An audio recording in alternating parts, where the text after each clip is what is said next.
مردوں کے لیے باجماعت نماز کی اہمیت اور فضیلت.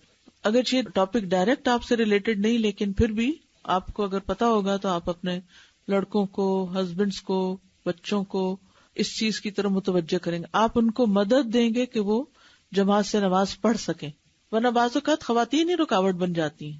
وہ کہتی کیا آپ ہر تھوڑی دیر بعد گھر سے چلے جاتے ہیں، ابھی تو آفس سے آئے ہیں، ابھی پھر مسجد چلے گئے، ابھی آئے نہیں تو پھر دوبارہ جانے کا سوچ رہے ہیں، گھر والوں کو بھی ٹائم دیں. نہیں، آپ کو معلوم ہونا چاہیے کہ ان کے لیے باجماعت نماز کتنی ضروری ہے. نماز باجماعت جنت میں مہمانی کا باعث ہے. نبی صلی اللہ علیہ وسلم نے فرمایا جو شخص مسجد میں صبح و شام جاتا ہے اللہ تعالیٰ جنت میں اس کی مہمانی کا سامان کرے گا. وہ صبح و شام جب بھی مسجد جائے، اور اللہ کا مہمان بننا، سبحان اللہ. دنیا میں کسی ڈگنیٹری کا اگر آپ مہمان بنے ہوں کبھی تو بار بار کہیں نہ کہیں مینشن کریں گے کہ ہم وائٹ ہاؤس میں انوائٹڈ تھے. تو دنیا میں انسان اس کو اپنے لیے بڑے آنر کی بات سمجھتا ہے. کیا اللہ سبحانہ و تعالیٰ اس سے زیادہ اعز اور اکرم نہیں ہے، اور اس کی مہمانی زیادہ عزت والی نہیں ہے؟ لیکن اس کے لیے پھر اپنے آپ کو کوالیفائی کرنا ہے، اور وہ کوالیفیکیشن کیا ہے؟ مسجد میں نماز.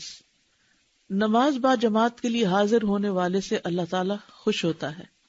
نبی صلی اللہ علیہ وسلم نے فرمایا جو مسلمان مرد مسجد کو نماز اور ذکر کے لیے اپنا ٹھکانہ بنائے اللہ اس سے ایسے خوش ہوتے ہیں جیسے غائب گھر آئے تو اس کے گھر والے خوش ہوتے ہیں.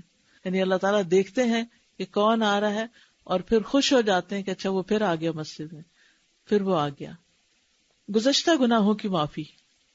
عثمان رضی اللہ عنہ کہتے ہیں کہ میں نے رسول اللہ صلی اللہ علیہ وسلم کو یہ فرماتے ہوئے سنا کہ جو شخص وضو کرے اور اچھی طرح وضو کرے پھر فرض نماز کے لیے مسجد کی طرف چلے اور امام کے ساتھ نماز ادا کرے تو اس کے گزشتہ سارے گناہ معاف ہو جائیں گے.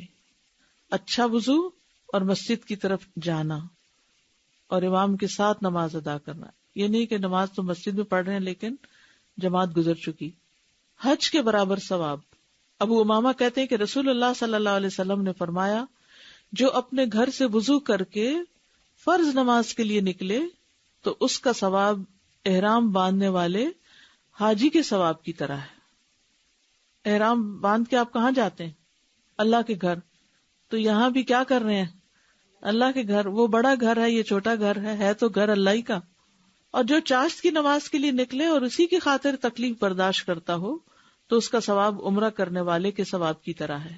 اور ایک نماز سے لے کر دوسری نماز کے درمیان کوئی لغو کام نہ ہو تو وہ علیین میں لکھی جاتی ہے. لا لغو بینہما کتاب فی علیین. ٹھیک ہے، یعنی اس کا نامہ اعمال کلا ان کتاب الابرار لفی علیین. تو یہ ابرار کون ہیں؟ جو ایک نماز سے دوسری کے درمیان کوئی غلط کام نہ کریں. دور سے مسجد آنے والے کے اجر میں اتنا ہی اضافہ. نبی صلی اللہ علیہ وسلم نے فرمایا جو مسجد سے جتنا دور ہوگا اتنا ہی اس کا اجر زیادہ ہوگا. نبی صلی اللہ علیہ وسلم نے فرمایا نماز میں ثواب کے لحاظ سے سب سے بڑھ کر وہ شخص ہوتا ہے جو مسجد میں نماز کے لیے زیادہ سے زیادہ دور سے چل کر آئے، پھر وہ جو اس سے زیادہ دور سے آئے، اور جو شخص نماز کے انتظار میں بیٹھا رہتا ہے حتیٰ کہ اسے امام کے ساتھ پڑھتا ہے، اس شخص سے اجر میں بڑھ کر ہے جو پہلے ہی نماز پڑھ کے سو جائے. یعنی ایک وہ شخص ہے جو انتظار نہیں کرتا جماعت کا، کہتا مجھے تو نیند آئی ہے بس میں پڑھ لیتا ہوں، اور ایک وہ ہے جو انتظار کر کے جماعت سے پڑھ کے سوتا ہے. فجر اور عشاء جماعت سے ادا کرنے پر پوری رات کے قیام کا اجر. عثمان بن عفان سے روایت ہے، کہتے ہیں کہ رسول اللہ صلی اللہ علیہ وسلم نے فرمایا جو شخص عشاء کی نماز کے لیے جماعت میں حاضر ہوا اس کے لیے نصف رات کے قیام کا ثواب ہے، اور جس نے فجر اور عشاء کی نماز با جماعت پڑھی اس کے لیے پوری رات کے قیام کا اجر ہے. یعنی ایک نماز پڑھے تو آدھی رات کا اجر، دو جماعت سے پڑھے تو پوری رات کا اجر. اور یہ مردوں کے لیے حکم ہے. 27 گنا زیادہ اجر. رسول اللہ صلی اللہ علیہ وسلم نے فرمایا نماز با جماعت اکیلے شخص کی نماز سے 27 درجے زیادہ فضیلت رکھتی ہے. جماعت چھوڑنے والوں پر نبی صلی اللہ علیہ وسلم کا غصہ. ابو ہریرہ سے روایت ہے کہ رسول اللہ صلی اللہ علیہ وسلم نے فرمایا مجھے اس ذات کی قسم جس کے ہاتھ میں میری جان ہے، میرا ارادہ ہوا کہ میں ایندھن جمع کرنے کا حکم دوں، پھر نماز کے لیے اذان دینے کا کہوں، پھر کسی کو امامت کرانے کا حکم دوں، پھر میں ان لوگوں کے پاس جاؤں جو جماعت میں شریک نہیں ہوتے اور انہیں ان کے گھروں سمیت جلا دوں، قسم ہے اس ذات کی جس کے ہاتھ میں میری جان ہے، اگر تم میں سے کسی کو معلوم ہو کہ مسجد میں اسے موٹی ہڈی یا اچھے پائے ملیں گے تو وہ ضرور عشاء میں حاضر ہو۔ اسی لیے بعض مساجد والے بےچارے کبھی چائے کا انتظام کرتے ہیں، کبھی اور کسی سنیکس وغیرہ کا، تاکہ کسی طرح لوگ آ جائیں صحیح۔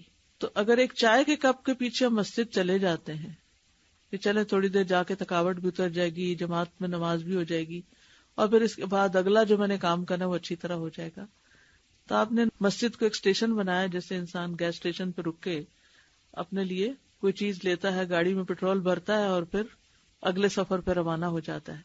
تو یاد رکھیے کہ جس مقصد کے لیے انسان مسجد جاتا ہے اس سے کہیں بڑا ہوتا ہے جو اس کو دنیاوی فائدوں کی شکل میں نظر آ رہا ہوتا ہے۔ حالت جنگ میں بھی باجماعت نماز ادا کرنے کا حکم ہے، سورۃ النساء 102 میں اس کا ذکر آتا ہے۔ بغیر عذر کے جماعت چھوڑنے کی ممانعت ہے۔ ابن ام مکتوم کہتے ہیں کہ میں نے نبی صلی اللہ علیہ وسلم سے عرض کیا، میں بوڑھا اور نابینا ہوں، میرا گھر دور ہے اور کوئی مجھے میری مرضی کے مطابق مسجد میں لانے والا نہیں، تو کیا میرے لیے جماعت کے بغیر گھر میں نماز پڑھنے کی کوئی رخصت ہے؟ آپ نے فرمایا کیا تم اذان سنتے ہو؟ میں نے کہا جی ہاں۔ فرمایا تمہارے لیے کوئی رخصت نہیں میں پاتا۔ نابینا کے لیے آپ نے کوئی رخصت نہیں دی تو پھر صحت مند اور اچھے بھلے انسان کے لیے کیا رخصت ہوگی؟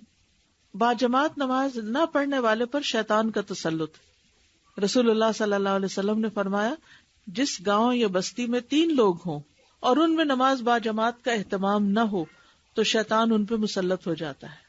پھر شیطان جن لوگوں پہ مسلط ہو جائے ان سے کیسے کیسے غلط کام کرائے گا، وہاں قتل و غارت، چوری، ڈاکہ، بدامنی اور بہت سے غلط کام ہوں گے۔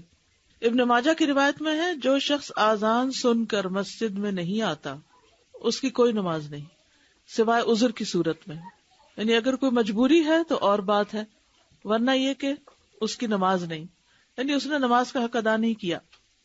کعب بن عجرہ کہتے ہیں کہ ایک نابینا آدمی نبی صلی اللہ علیہ وسلم کے پاس آیا اور کہا اے اللہ کے رسول میں آذان تو سنتا ہوں لیکن میرے پاس کوئی ایسا رہنما نہیں جو مجھے مسجد لے جائے۔ آپ نے فرمایا جب تم آذان سنو تو اللہ کے دائی کی پکار پہ لبیک کہو، یعنی کوئی اور نہیں لانے والا، خود آ جاؤ۔ اور نابینا آدمی میرا خیال ہے کہ یہ وہی حضرت ابن ام مکتوم ہے۔ اور عذر سے مراد کیا ہے؟ سنن نبی داؤد کی روایت میں کوئی خوف یا بیماری، کوئی خوف ہو راستے میں یا بیماری۔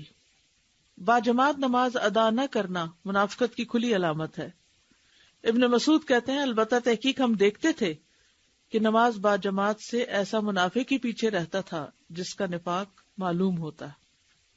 تو یہ تمام احادیث آپ کو گھر کے مردوں کے ساتھ شیئر کرنی ہے تو کیسے شیئر کریں گے؟ کیونکہ اس کا اگر طریقہ ٹھیک نہ آتا ہوا تو کام الٹ ہو جائے گا۔ جو میں نے سوچا تھا وہ یہ جو نارملی کرتی ہوں یہ کہ بجائے سے کہ فٹافٹ حدیثیں پڑھنی شروع کر دوں کہ آج ہم نے کلاس میں یہ ساری حدیثیں پڑھی ہیں، جب آج سے آپ کی ہر نماز جیسے مسجد میں اس کا طریقہ یہ ہے کہ جب بھی نماز کا ٹائم ہو اس سے پہلے ان کو بتا دیا جائے کہ بھئی اتنا ٹائم ہے، you have to go to masjid, اور کوئی ایک حدیث ان کو ایسی بتا دیجیے جو ان کو موٹیویٹ کرے، اور اگر ان تھوڑا سا کوئی دیکھیں کہ ہچکچا رہے ہیں تو پھر ان کو کوئی اس طرح سے بتا دیجیے۔ ہر روز ایک حدیث شیئر کرنی ہے۔ آپ یہ بھی کر سکتے ہیں کہ ایک سیریز بنا لیجئے اپنے فیملی گروپ میں، صرف ڈائریکٹ اپنے ہسبینڈ کو نہیں بھیجیے یا ڈائریکٹ بچوں کو نہیں بھیجیے، کیونکہ وہ پھر اس کو پرسنل لے لیتے ہیں کہ ہم پر چوٹ کی گئی، اور جس سے کوئی پرسنل لے لیتے کسی چیز کو تو پھر ضد میں آ جاتے ہیں، تو ضد میں نہ آنے دیں، ٹھیک ہے۔ میں نے ایک سیریز شروع کی ہوئی تھی محسنون عرفتہم، ایسے محسن جن کو میں جانتی ہوں۔ یہ میرے اپنے تو نہیں تھے جاننے والے، لیکن یہ کہ کہیں سے پڑھا تھا تو بہت اچھا لگا، تو اس کے تقریباً 11 ایپیسوڈز میں سینڈ کر چکی ہوں۔ کبھی ہر روز سینڈ کر دیتی ہوں، کبھی دوسرے تیسرے دن، کہ ایک بات پڑھیں اور اس پر غور کریں اور کچھ نہ کچھ اس سلسلے میں کر لیں، پھر اس کے بعد دوسرا، پھر تیسرا۔ اس سے یہ ہے کہ ایک ریمائنڈر ہو جاتا ہے۔ لیکن اگر وہ میں سارا کچھ جو اکٹھا میں نے پڑھا تھا اکٹھا وہ سارے کا سارا ایک دن پوسٹ کر دیتی تو وہ کہاں جاتا، اور کیا وہ ساری باتیں اکٹھی یاد رہتی؟ نہیں۔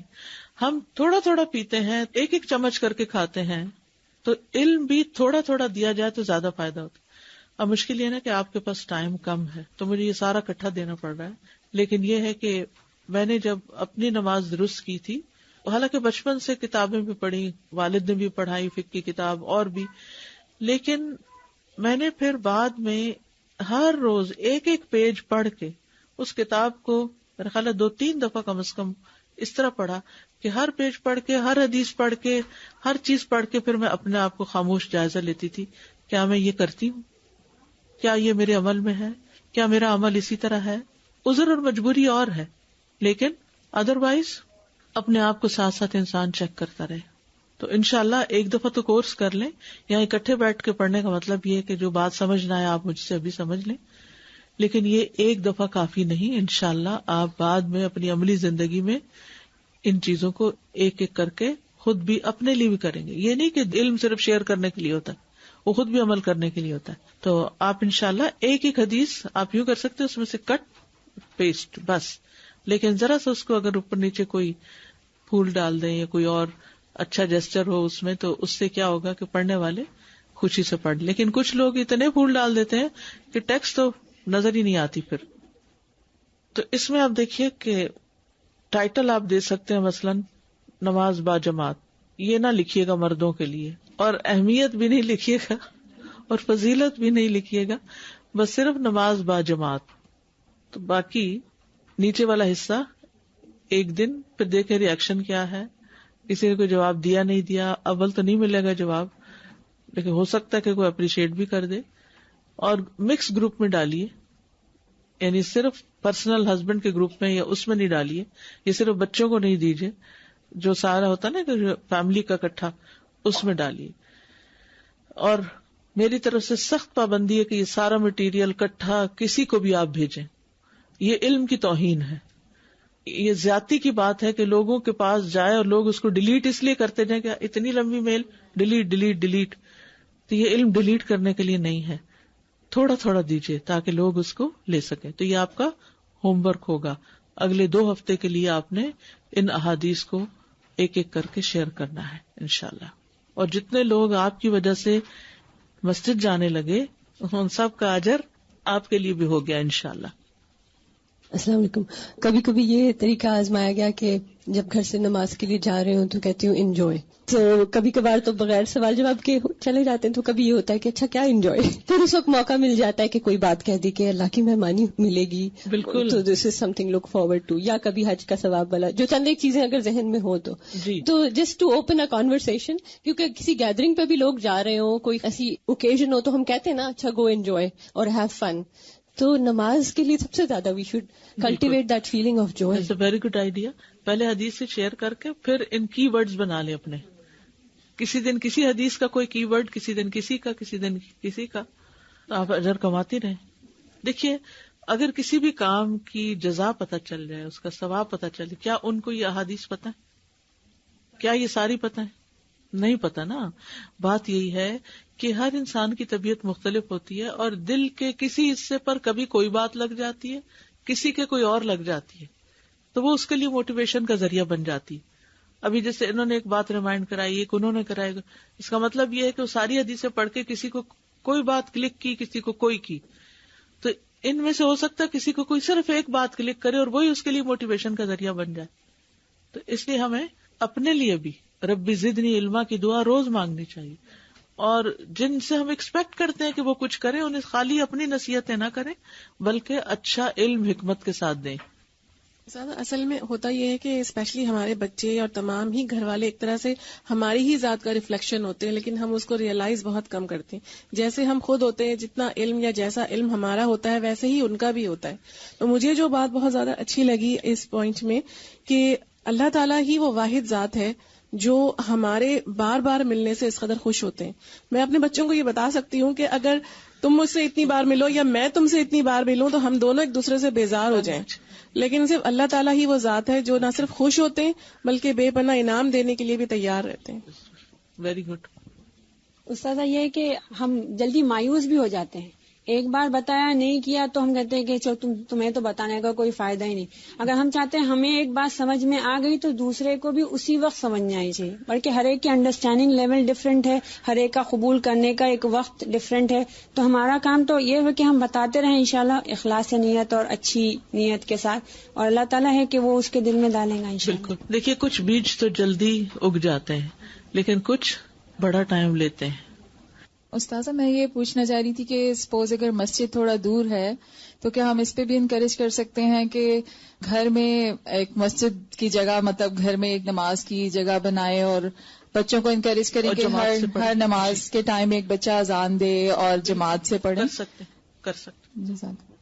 کیا عورتوں کو بھی جا کے مسجد میں اتنا ثواب ملتا ہے یا صرف عورتوں کے گھر میں نماز بہتر ہے؟ لیکن اگر ان کے ساتھ جیسے مغرب میں جا رہے کوئی نہیں جا رہا, اس لیے کہ نہ ہم اذان سنتے ہیں نہ کچھ, تو گھروں میں آرٹیفیشل اذان ہی ہوتی ہے نا, تو مسجد میں جانا باعث اجر ہے.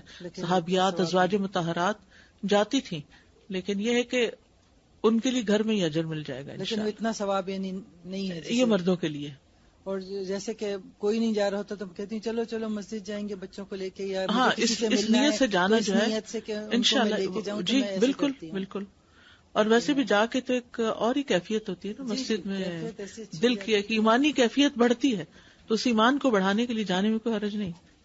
استاد صرف ایک بات شیئر کروں گی کہ ہم کہتے ہیں نا ہم اپنے بچوں کو کہتے رہتے ہیں, اور وہ نماز, جیسے مجھے کل میرے بیٹے نے مجھ سے ایک وش کی کہ میرا دل چاہتا ہے کہ آپ میرے لیے ایک چھوٹی سی مسجد بنا دیں گھر میں, کہ ہمارے لیے مسجد دور ہوتی ہے تو مجھے اس کے اندر میں آرام سے جاؤں اور میں پڑھ کے واپس آ جاؤں. مطلب صرف میں اس کو باجماعت کے پورا لیکچر سننے کے بعد بتا رہی تھی, اور کل اس کی وش سن کے مجھے بہت خوشی بھی ہوئی کہ وہ کہنے گا ایک چھوٹی سی بیک یارڈ میں آپ میرے لیے مسجد بنا دیں, میں وہاں پہ بیٹھ کے نماز پڑھوں گا نا. عام طور پہ وہ ایک روم ہوتا ہے نا بیک یارڈ میں, اسٹوریج ہوتا ہے, یا پھر جن لوگوں نے پیٹس رکھے ہوئے ہوتے ہیں تو ایسی کسی جگہ کو بنایا جاتا. گراج کا ایک حصہ بہت اچھا ہو سکتا ہے, بلکہ اگر گراج میں بنائیں اور موسم اچھا ہو تو آس پاس کے جو اس کو مصلی ہی بنا لیں. جی آپ نے ابھی فرمایا ہے کہ گزشتہ گناہ معاف ہو جاتے ہیں جب مرد حضرات مسجد جاتے ہیں, تو عورتوں کے متعلق کیا ہے؟ جی آگے آئے گا انشاءاللہ. پھر یہ ہے کہ والد کی نماز کے ذریعے بچوں کا تحفظ, اس سے بھی نماز کی اہمیت کا پتہ چلتا ہے. عظیم صحابی عبداللہ بن مسعود جب رات کو نماز پڑھتے اور ان کا چھوٹا بیٹا سویا ہوتا تو وہ اسے دیکھ کر کہتے من اجلک یا بنیا, بس صرف اتنے لفظ یاد رکھیے, من اجلک یا بنیا, تمہاری وجہ سے اے میرے چھوٹے بیٹے, تمہاری خاطر, پر یور سیک, یعنی میرے اس عمل سے تمہاری حفاظت ہو. ماں باپ بچوں کے لیے کتنے فکر مند ہوتے ہیں, تو بچوں کو اللہ کی حفاظت میں دیں, صرف بول کے نہیں, نماز پڑھ کے, نوافل سے. اور وہ اللہ تعالیٰ کا یہ قول روتے ہوئے پڑھتے, وَكَانَ أَبُوهُمَا صَالِحًا, ان کا باپ نیک آدمی تھا. ابن مسیب کہتے ہیں اے میرے بیٹے, میں تمہاری وجہ سے نماز کو لمبا کرتا ہوں, اس امید پر کہ اس کی وجہ سے تمہاری حفاظت کی جائے. اور پھر یہ آیت تلاوت کرتے وَكَانَ أَبُوهُمَا صَالِحًا. دلیل ان کے پاس یہ تھی, یعنی نماز کی صرف آخرت ہی کا فائدہ نہیں ہے بلکہ دنیا میں بھی فائدہ ہے. اس سے یہ بات بھی پتہ چلتی ہے کہ اگر بچے ستائیں, نافرمانی کرے تو ماں باپ کو اپنے اعمال کا جائزہ لینا چاہیے, اپنی نمازوں کا, باقی چیزیں اپنی نمازوں کا جائزہ لیں, وقت پہ پڑھتے ہیں, پراپر طریقے سے پڑھتے ہیں, صحیح ادا کرتے ہیں. بچوں کو پیش آنے والی مشکلات کا حل بھی اسی میں ہے. کسی شخص کا کہنا ہے جب میں نوافل ادا کرنے سے سست ہو جاتا ہوں تو میں اپنے بیٹوں کو اور دنیا کی مشکلات کو یاد کرتا ہوں, اپنے پرابلمز کو یاد کرتا ہوں, اور اللہ تعالیٰ کے اس قول میں غور کرتا ہوں وَكَانَ أَبُوهُمَا صَالِحًا. پھر میں اپنے بچوں پہ ترس کھاتا ہوں اور نوافل پڑھنے میں محنت کرتا ہوں. ہماری ایک بہن نے ایک بڑے کام کی بات ایک دن مجھ سے کی, کہنے لگی کہ آپ غور کریں گی, کیونکہ وہ بھی لوگوں کے بہت مسائل حل کرتی رہتی ہیں اور بہت لوگوں کے ساتھ انٹریکشن ہوتا ہے ان کا. انہوں نے اپنا ایکسپیرینس بتایا کہ میں نے 99% لوگوں میں یہ دیکھا کہ جو لوگ میرے پاس مسائل لے کر آتے ہیں میں ان سے ایک بات پوچھتی ہوں, کیا آپ نماز میں ریگولر ہیں؟ تو وہ کہتے ہیں نہیں. تو میں نے یہ محسوس کیا ہے کہ جن گھروں میں مسائل زیادہ ہیں ان کی ایک بڑی وجہ یہ ہے کہ وہاں اللہ کی شدید نافرمانی ہوتی ہے. جتنی اس نماز کی اہمیت ہے اس کو چھوڑنا اتنا ہی زیادہ نقصان کی بات ہے. تو اللہ سبحانہ وتعالیٰ پھر دنیا میں بھی انسان کو مصیبتوں میں مبتلا کرتا ہے تاکہ وہ پلٹ آئے. تو اس لیے نماز کی پابندی جو ہے اور نماز کو وقت پہ ادا کرنا جو ہے یہ آخرت نہیں دنیا کے مسائل سے بھی نکلنے کا ذریعہ ہے. اور پھر یہ کہ صرف ہماری عورتوں کی نماز پڑھنا ہی کافی نہیں، باپ کی نماز، باپ کو نماز پڑھنے کی عادت ہونی چاہیے اور نماز کو اچھے طریقے سے پڑھنے کی اور مسجد میں پڑھنے کی. کیونکہ ہوتا ہی ہے بچوں کو کوئی تکلیف ہوتی ہے، گھر میں کوئی مسئلہ ہوتا ہے، عورت تو لے بیٹھتی ہے، اس کو رونا دھونا شروع کر دیتی ہے، لیکن مرد حضرات اپنی ہی روٹین اپنی ہی ڈگر پر رہتے ہیں، تو ان کو اپنی اصلاح کی ضرورت ہے. پھر ہے بچے اور نماز.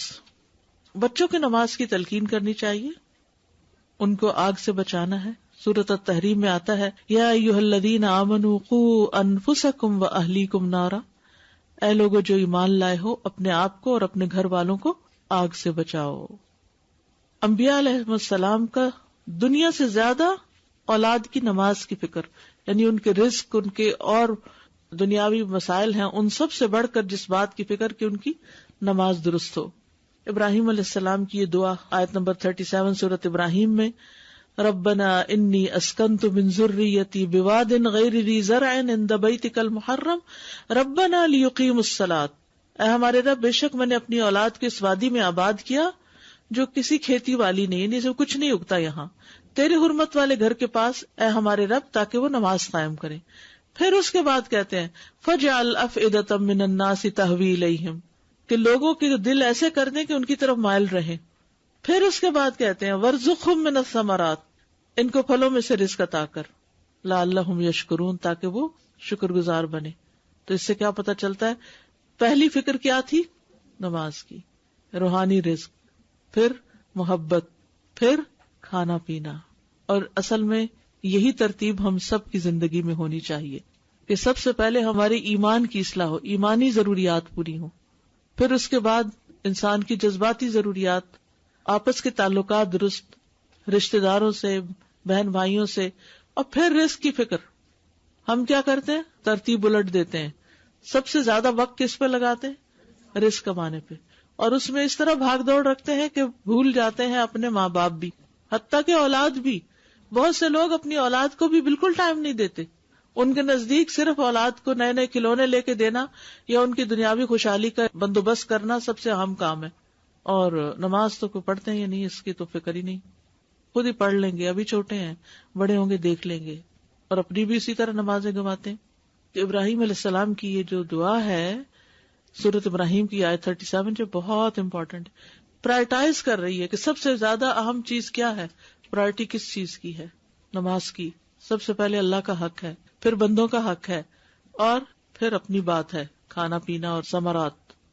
اور اس میں اچھا کھانا منع نہیں ہے، کیونکہ پھل جو ہیں، ثمرات جو ہیں، رزق کی بہترین قسم ہے، تو وہ بھی مانگے، محبت بھی مانگی، اور نمازوں کی توفیق بھی. نہ ہمارا ریلیشن شپ اللہ کے ساتھ اچھا ہوتا ہے، نہ ہمارا ریلیشن شپ بندوں کے ساتھ اچھا ہوتا ہے، اور ہماری ساری ایفرٹ کس میں لگ رہی ہوتی ہے؟ کام، مال، بھاگ دوڑ. کچھ فرق پڑتا ہے اگر ہم چھوٹے گھر میں رہ لیں، کچھ فرق پڑتا ہے اگر ہم چند کپڑے پہن لیں، بہت جوڑے نہ ہو ہمارے پاس. یعنی زیادہ مال ہم کس لیے کماتے ہیں دنیا میں؟ زیادہ لگژری کے لیے، بڑا بننے کے لیے، تفاخر کے لیے. تو اگر اس میں کچھ کمی ہو جائے اور باقی چیزیں ٹھیک ہو جائیں تو کیا یہ نفع کا سودا نہیں؟ اگر آپس کے ریلیشن شپ گھر والوں کے اچھے اور محبتیں ہو ایک دوسرے میں، تو جھونپڑی میں بھی رہتے ہو تو وہ بھی محال نظر آتی ہے. اور اگر بڑا سا گھر لے لیا اور قرضے کی بھرمار کر لی، اور ایک نہیں دو جابس کر رہے ہیں، اور گھر میں رہنا بھی نصیب نہیں، رہنے کا بھی وقت کوئی نہیں، اس میں رہ کے چین بھی نہیں، آپس میں اکٹھے ہوتے تو لڑائیاں ہی کر رہے ہیں، اور رات کو سوتے ہیں تو نیند نہیں آتی کہ اتنا قرضہ کیسے ادا ہوگا. پھر یہ کس کو دھوکہ دے رہے ہیں؟ اپنے آپ کو کہ ہم بڑے خوش ہیں. کس کو دکھانے کے لیے؟ صرف دنیا کو، ایک جھوٹا روب قائم کرنے کے لیے. تو ہماری پرائرٹیز کیا ہونی چاہیے؟ ہم سب کو سوچنا چاہیے. اور پھر وہی بات دہراؤں گی جو پچھلے ہفتے بتائی تھی کہ اگر نماز درست ہو جائے سب کچھ درست ہو جائے. اگر کسی بھی کام میں نمازیں جا رہی ہیں اور نمازیں خراب ہو رہی ہیں تو اس کا مطلب ہے کہ اس پہ ڈبل تھاٹ آنی چاہیے کہ اس کا مجھے کوئی اور الٹرنیٹ ڈھونڈنا ہے، کیونکہ میں نماز کو کمپرومائز نہیں کر سکتا. لیکن اکثر یہی ہوتا ہے، نہیں یہ زیادہ اچھی جاب ہے، چلو کوئی نہیں نمازیں تو جمع بھی کر لیں گے. نہیں، نمازیں کب تک جمع کریں گے؟ کسی مجبوری سے جمع کرنا تو اور بات ہے، لیکن ہیبٹ ہی بنا لینا جمع کرنے کی تو یہ خطرناک علامت ہے. اللہ تعالیٰ نے کسی حکمت کے تحت یہ 5 وقت کی نمازیں رکھی ہیں ہمارے لیے. ایسے بے سوچا سمجھا فیصلہ نہیں اس نے کیا کہ اس نے ہمارے اوپر یہ پابندی لگائی، کیونکہ یہ ہماری ضرورت ہے. اگر ہماری روح کو تسکین نہیں نا، ہمارے اندر چین نہیں، تو نہ کھانے پینے کا مزہ ہے اور نہ کسی پہننے اوڑھنے کا اور نہ کسی بڑے محل میں رہنے کا. تو بچوں کو نماز سکھانی چاہیے جب وہ 7 سال کی عمر میں. پھر نفل نماز کی بھی ترغیب دینی چاہیے. حضرت علی رضی اللہ عنہ سے روایت ہے کہ رسول اللہ صلی اللہ علیہ وسلم رات کے وقت میرے اور فاطمہ کے پاس تشریف لائے اور ہمیں نماز تہجد کے لیے جگایا، پھر اپنے گھر تشریف لے گئے اور کافی دیر تک نماز پڑھتے رہے. تو آپ صلی اللہ علیہ وسلم نے ہماری طرف سے کوئی آہٹ نہ سنی، تو ہماری طرف دوبارہ تشریف لائے، پھر ہمیں جگایا اور فرمایا دونوں اٹھو اور نماز پڑھو، یعنی نوافل کے لیے جگایا. پھر خواہشات کی پیروی سے بچ بچ کے رہنے کی تلقین کرنا. فخلف من بعدهم خلف اضاعوا الصلاة واتبعوا الشهوات فسوف يلقون غيا. پھر ان کے بعد ان کی نالائق اولاد ان کی جانشین بنی جنہوں نے نماز کو ضائع کیا اور اپنی خواہشات کے پیچھے لگ گئے، پس ان قریب وہ جہنم کے گڑھے میں جا پڑیں گے. استغفر اللہ. اب آپ دیکھیے اس آیت کو اگر آپ پچھلی آیت کے ساتھ ملا کے پڑھیں جو حضرت ابراہیم علیہ السلام کی دعا تھی، تو وہاں تو ابراہیم علیہ السلام کا نمونہ نظر آ رہا ہے، اور یہاں فخلف من بعدهم خلف اضاعوا الصلاة واتبعوا الشهوات فسوف يلقون غيا. تو ہم بھی اکثر نماز کب اور کیوں ضائع کرتے ہیں؟ جب ہم خواہشات کے پیچھے لگ جاتے ہیں، خواہشات کھانے پینے کی اور دوسری چیزوں کی. رسول اللہ صلی اللہ علیہ وسلم نے فرمایا بچوں کو نماز پڑھنے کا حکم دو جب وہ 7 سال کے ہو جائیں، اور جب وہ 10 سال کے ہوں تو انہیں مارو، یعنی اس وقت ڈسپلن کرنے کے لیے مار سکتے ہو، اور ان کے بستر آپس میں جدا کر دو.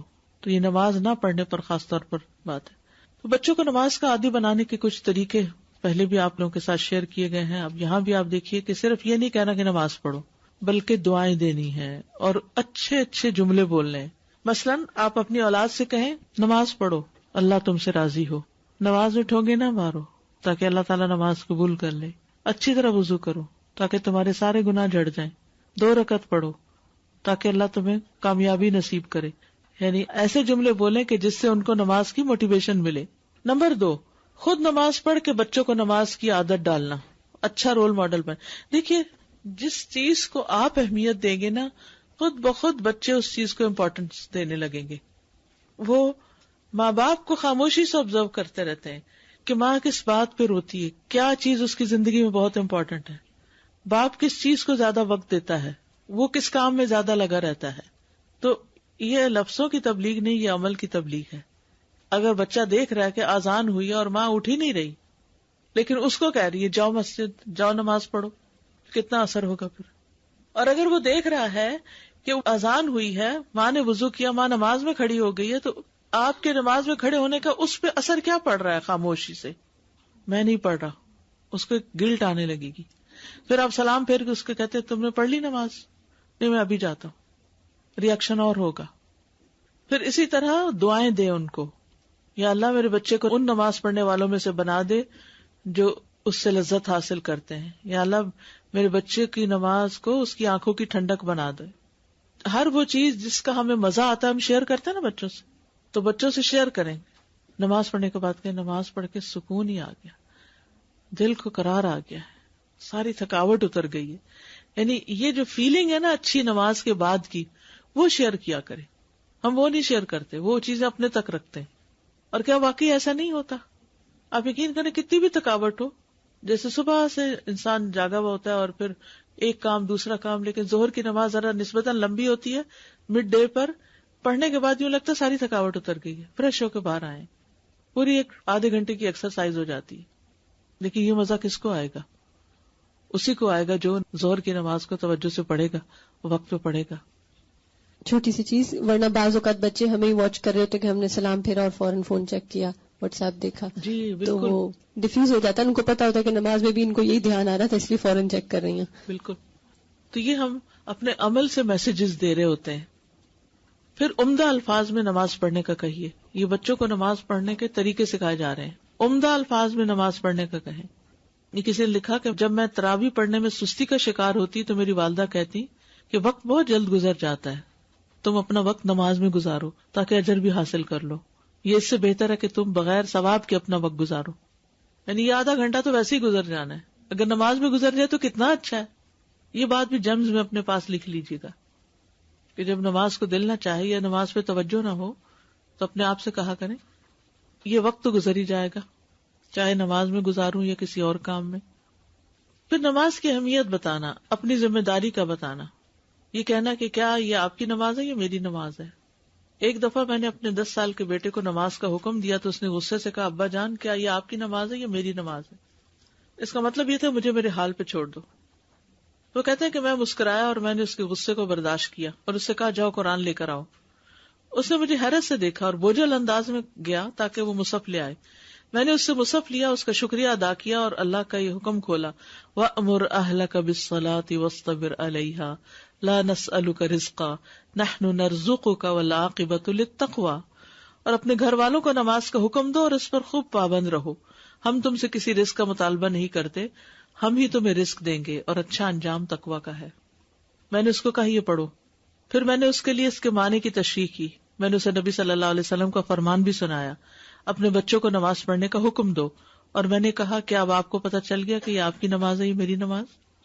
یہ نماز آپ کی ہے لیکن حساب مجھ سے لیا جائے گا.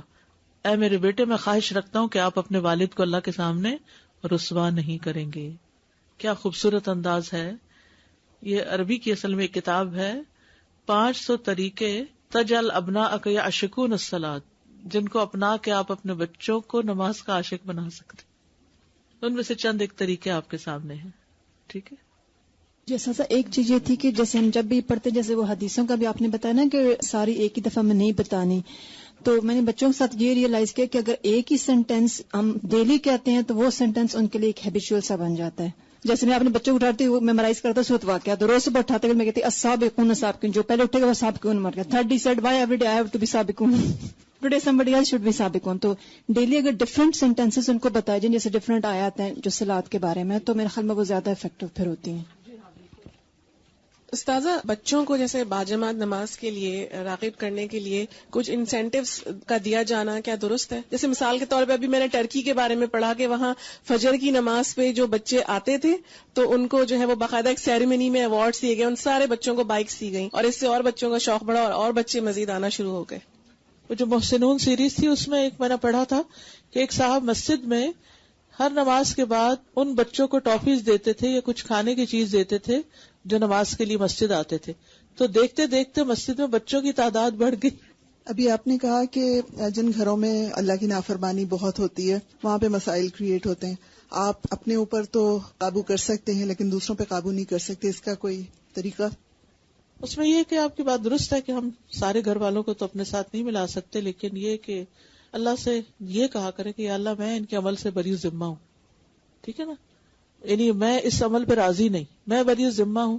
سمجھاتے رہیں جب تک امر بالمعروف نہی عن المنکر ہوگا اس وقت تک آپ بری ذمہ رہیں گے اور آپ ان مسائل سے بچیں گے.